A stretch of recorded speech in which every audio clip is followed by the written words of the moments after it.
Good morning students. अभी lesson 5 में एक टॉपिक है एंगल का। इसमें टाइप्स ऑफ एंगल, एंगल कितने प्रकार के होते हैं। तो इसमें सबसे पहले हम आपको बताएंगे जीरो एंगल, क्योंकि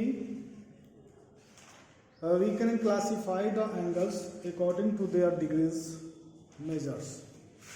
अगर according to डिग्री के अनुसार इसको मेजर करते हैं तो इसमें सबसे पहले आता है जीरो एंगल।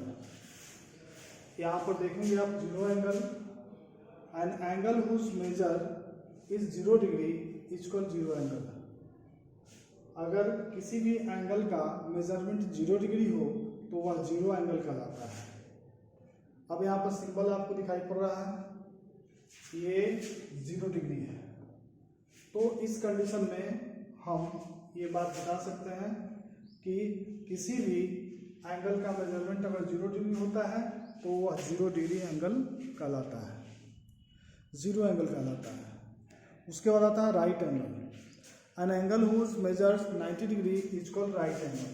यहाँ पर देखेंगे आप right angle, an angle whose measure is 90 degree is called right angle. अगर कोई भी एंगल का मेजरमेंट 90 डिग्री हो तो वह कहलाता है राइट एंगल। अब इसके बाद कंप्लीट एंगल। कंप्लीट एंगल का मतलब होता है 360 degree. An angle whose measures 360 degree is called complete angle. यहाँ पर अगर कोई एंगल अगर 360 डिग्री पर है, इसका मतलब कि वह कंप्लीट एंगल है। ठीक है। इसके बाद इस कंप्लीट एंगल के बाद आता है एक्यूट एंगल, उसके बाद ऑब्ट्यूज एंगल, उसके बाद रिफ्लेक्स एंगल। तो एक्यूट एंगल की चर्चा करेंगे हम।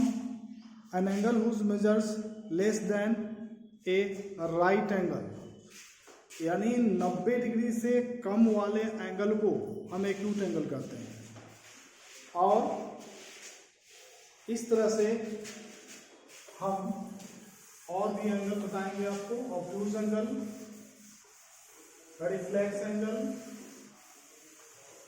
तो यहाँ पे अभी हम लोग एक्यूट एंगल की चर्चा कर रहे थे कि अगर कोई एंगल है और वह 90 डिग्री से कम है, इसका मतलब कि वह एक्यूट एंगल है। उसके बाद obtuse angle, an angle whose measure greater than 90 degree. अगर ये 90 डिग्री से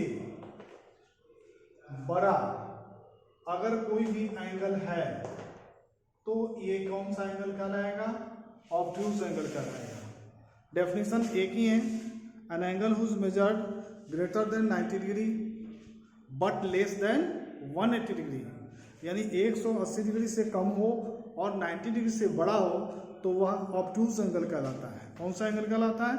ऑब्ट्यूज एंगल। उसके बाद आता है reflex angle. An angle whose measure greater than 180 degree but less than 360 degree, यानी 360 डिग्री से कम और 180 डिग्री से ज़्यादा, इस बीच का कोई भी एंगल होगा तो वह कौन सा एंगल कहलाएगा? Reflex angle.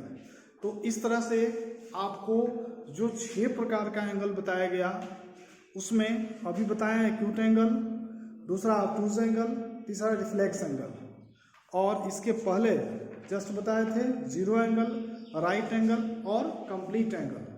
तो ये डेफिनेशन आपको यूटी में आने की संभावना है। अभी जो यूटी हम लोग सेकेंड यूटी लिया जाएगा तो उसमें इसमें से डेफिनेशन आ सकता है। इसलिए इस डेफिनेशन को आप बुक के माध्यम से कंप्लीट कर लोगे, याद कर लोगे और अपनी कॉपी में नोट्स तैयार भी कर लोगे। तो ये एंगल से रिलेटेड क्वेश्चन है। ठीक है। अब थोड़ा सा इसमें और आगे बढ़ेंगे तो एक्सरसाइज 5.2 में आपका फिगर दिया हुआ है और इस फिगर में आपको बताना है पॉइंट्स। इंटीरियर एंगल, अगर कोई फिगर है तो इंटीरियर एंगल किसको कहते हैं? फिगर के अंदर वाले एंगल को इंटीरियर एंगल कहते हैं। जैसे मान लीजिए यहाँ पर मैंने एक एंगल ड्रॉ किया, तो ये एंगल है AOB, तो इसमें कोई भी पॉइंट होगा तो वह इंटीरियर कहलाएगा।